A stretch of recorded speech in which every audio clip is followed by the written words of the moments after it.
வணக்கம். மாணவர்கள் கைத்தொலைபேசியின் மூலம் கூகுள் கிளாஸ் ரூமில் ஆசிரியர்கள் வழங்கும் பாடத்தை எப்படி செய்து அனுப்புவது அப்படின்றத இந்த காணொலியில் பார்க்க போகிறீங்க. சற்று முன்னாடி நீங்கள் பார்த்த காணொலி லேப்டாப் அல்லது கம்ப்யூட்டர் வாயிலாக எப்படி ஒரு பாடத்தை செய்து அனுப்புவது அப்படின்ட்டுன்னு பார்த்தீங்க. அதே முறை பாடத்தை நீங்கள் கைத்தொலைபேசியிலையும் செய்யலாம். லேப்டாப்பில் மட்டும்தான் பாடத்தை செய்து அனுப்ப முடியும் அப்படின்ட்டுன்னு இல்லை. என்ன மாதிரியான பாடங்கள் கொடுத்தாலும் ஸ்க்ரீன்ஷாட் பண்ணி அனுப்ப சொன்னாலும் சரி, அதுலேயே விட டைப் பண்ணி சூஸ் பண்ணி அனுப்ப சொன்னாலும் சரி, லேப்டாப், கம்ப்யூட்டர் அண்ட் ஃபோன் எதில் வேணாலும் அவங்க செய்து அனுப்பலாம். இப்போது எப்படி ஒரு கூகுள் ஃபார்மோ அல்லது குவீஸ் கொடுக்குறாங்க, அதை எப்படி அவங்க செய்து ஸ்க்ரீன்ஷாட் பண்ணி ஃபோட்டோ பிடிச்சி அவங்க ஃபோனில் வச்சுக்கிட்டு எப்படி அதை அனுப்புறது அப்படின்றத தான் இப்போ நம்ம பார்க்க போகிறோம். அதற்கு மாணவர்கள் பெற்றோர்கள் அவங்களுடைய என்ஃபோனில் ப்ளே ஸ்டோர் அல்லது ஆப் ஸ்டோர் அதில் போய்ட்டு கூகுள் கிளாஸ் ரூம் அப்படின்னு நீங்கள் இன்ஸ்டால் பண்ணி ஏற்கனவே வச்சுருந்துருப்பீங்களே. இப்போ அந்த கூகுள் கிளாஸ் ரூம் ஐகான் உங்களுடைய என்ஃபோனில் ஸ்க்ரீனில் முன்னுக்கு இருக்குல்ல, ஸோ அதை கிளிக் பண்ணணும். இங்கே பார்த்தீங்கன்னா ஏற்கனவே இங்கே மேலே இந்த ஒரு ஃபோட்டோ தெரியுதுல, இதை கிளிக் பண்ணிங்கன்னா ஏற்கனவே இங்கே நிறைய அக்கௌண்ட்ஸ் இருக்குது. ஸோ இதுலேயே கூட நீங்கள் அக்கௌண்ட்ஸ் சூஸ் பண்ணிக்கலாம், அல்லது புதுசாக நீங்கள் அக்கௌண்ட் டைப் பண்ண போகிறீங்கனாலும் பண்ணிக்கலாம். புதுசாக நீங்கள் அக்கௌண்ட் க்ரியேட் பண்ணணுன்னா add another account அப்படின்ட்டு இருக்கும். அதை நீங்கள் சூஸ் பண்ணி டைப் பண்ணி போகணும். உதாரணத்துக்கு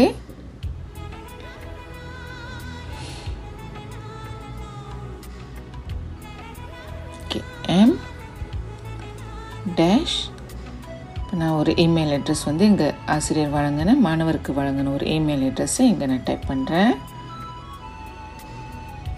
M டேஷ் 6 இலக்க எண்கள் இருக்கும், அதை டைப் பண்ணிவிட்டு @moe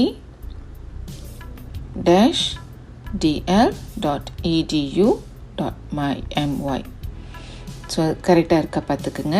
அப்படி நீங்கள் தவறாக டைப் பண்ணிவிட்டு நெக்ஸ்ட் தட்டுனா அங்கே அது தவறுன்னு காட்டிடும். ஸோ இந்த இடத்துல அந்த மாணவருக்கு வழங்கப்பட்ட இமெயில் அட்ரஸோட பாஸ்வேர்ட் டைப் பண்ணணும். நீங்கள் டைப் பண்ணுற பாஸ்வேர்ட் சரியாக இருக்கா இல்லையான்ட்டுன்னு அந்த ஷோ பாஸ்வேர்ட் இருக்குல்ல, அதை கிளிக் பண்ணியும் பார்த்துக்கலாம். ஓகே, இப்போ நான் புதுசாக ஆட் பண்ண அந்த மாணவருடைய கூகுள் கிளாஸ் ரூம் இங்கே திறந்துருக்கு பாருங்களேன். மேலே அந்த ஐகான் ஃபோட்டோ இருந்ததில் இப்போ வேறு மாணவர்ன்றதுனால அவருடைய அந்த ஐகான் அங்கே காட்டும். சரிங்களா? இப்போ உதாரணத்துக்கு இங்கே பாருங்கள், 5 சாதனை அப்படின்னு ஒரு வகுப்பு இருக்குல்ல, இந்த வகுப்பு கிளிக் பண்ணிங்கன்னா இங்கே நான் லேப்டாப்பில் காட்டின மாரி 3 விதமான முறையிலையும் இங்கேயும் நீங்கள் ஆசிரியர் வழங்கின பாடத்தை பார்க்கலாம். ஒன்றாவது பார்த்திங்கன்னா இது ஸ்ட்ரீம் சொல்லுவாங்க. கூகுள் கிளாஸ் ரூம் திறந்தோன்னே அதனுடைய முகப்பு இப்படி தான் இருக்கும், அதுலேயும் நீங்கள் பாடத்தை பார்க்கலாம். அல்லது இங்கே கீழே பார்த்திங்கன்னா கிளாஸ் ஒர்க்குன்னு இருக்குல்ல, அங்கேயும் போயிட்டு சப்ஜெக்ட் வாரியாகவும் பார்க்கலாம். நீங்கள் லேப்டாப்பில் பார்த்த மாதிரி இங்கேயும் பார்க்கலாம். அல்லது ஸ்ட்ரீம்லேயே இங்கே உங்களுடைய இடது பக்கம் லெஃப்ட் ஹேண்ட் சைட் பார்த்திங்கன்னா ஒரு 3 கோடுகள் இருக்குல்ல, அந்த கோடுகளை கிளிக் பண்ணிங்கன்னா அங்கே பாருங்கள் 2ன்னு இருக்குது, அங்கேயும் போயிட்டு கூட நீங்கள் பார்க்கலாம். ஸோ இது அவங்களுக்கு வழங்கப்பட்ட பாடங்கள் இன்னும் செய்யலை. மிஸ்ஸிங் பார்த்திங்கன்னா கால அவகாசம் கொடுத்து செய்யலைன்னா இங்கே வந்துடும். டன் பார்த்திங்கன்னா ஏற்கனவே செய்த பாடங்கள். ஸோ இப்போ நான் இந்த மாணவருக்கு ஒரு பாடத்தை நான் செய்து காட்டுறேன்னே. இப்போ சயின்ஸில் பாருங்கள், வெப்பம் பாகம் 1 அப்படின்னு இருக்குல்ல. ஸோ இது பார்த்தோம்னா அந்த ஆசிரியர் அவங்களுக்கு கூகுள் ஃபார்மில் பாடத்தை கொடுத்துருக்காங்க. ஸோ அவங்க இந்த லிங்க்கை கிளிக் பண்ணாங்கன்னா அந்த பாடம் இங்கே காட்டும். ஸோ அவங்களுடைய பெயர், வகுப்பு என்ன கேட்குறாங்களோ தட்டிட்டு அவங்க டைப் பண்ணிவிட்டு அந்த கேள்விகளுக்கான பதிலாம் செஞ்சுட்டாங்க. கடைசியாக அவங்களுடைய அந்த மொத்த புள்ளிகளை ஸ்க்ரீன்ஷாட் பண்ணி ஃபோனில் வச்சுக்கிட்டாங்கன்னு வச்சுக்கோமே. இப்போ கிளாஸ் ரூமில் போயிட்டு ஆட் ஒர்க்குன்னு இருக்குல்ல, அதை போய் கிளிக் பண்ணணும். ஸோ நீங்கள் எதில் வேணாலும் எடுக்கலாம். அப்லோட் ஃபோட்டோன்னு எடுத்திங்கன்னா உங்கள் கேலரியில் இருக்கும், அல்லது வெறும் அப்லோட்னு இருக்குல்ல, அது தட்டினாலும் நீங்கள் சூஸ் பண்ணிக்கலாம். அந்த ஃபோட்டோ எங்கே இருக்கோ அங்கே நீங்கள் சூஸ் பண்ணிக்கலாம். உதாரணத்துக்கு நான் இந்த பாடத்தை எடுக்கிறேன். So open.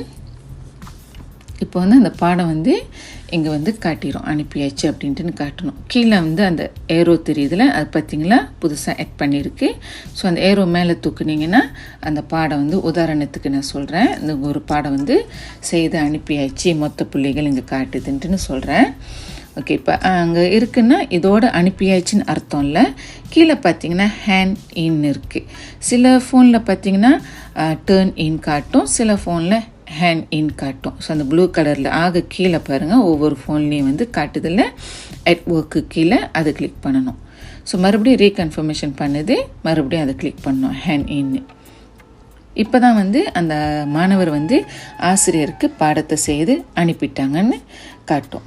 ஸோ இதை எப்படி நீங்கள் பார்க்கலாம் அப்படின்னா, பேக் போவீங்க, அந்த 3 கோடு இருக்குல்ல, அந்த 3 கோடு கிளிக் பண்ணிவிட்டு டு டூ பார்ப்பீங்க. இதில் பார்த்தீங்கன்னா டனில் எந்த பாடமும் இல்லை. இப்போ போய் பாருங்கள், அவங்க செய்த பாடம் அவங்க காட்டிடும், அதாவது செய்து அனுப்பிட்டாங்கன்னு சொல்லி காட்டிடும். அப்படி இங்கே உள்ள பாடத்தை எல்லாத்தையும், அசைனில் உள்ள பாடத்தை எல்லாத்தையும் அவங்க செய்துட்டாங்கன்னா அதை கன்ஃபார்ம் பண்ணுறதுக்கு டனில் கூட நீங்கள் போய் பார்த்துக்கலாம். சரிங்களா? ஸோ இதுதான் வந்து என்ஃபோனில் பாடத்தை செய்து அனுப்பும் முறை. இந்த ஒரு முறை தான், இந்த ஒரு வகையில் தான் பாடம் செய்யணுன்ட்டு இல்லை, எப்படி கொடுத்தாலும் அதை அதற்கேற்ற மாதிரி செய்து கரெக்டாக வந்து அந்த மாணவர் வந்து சம்மந்தப்பட்ட ஆசிரியருக்கு அனுப்பலாம். நன்றி.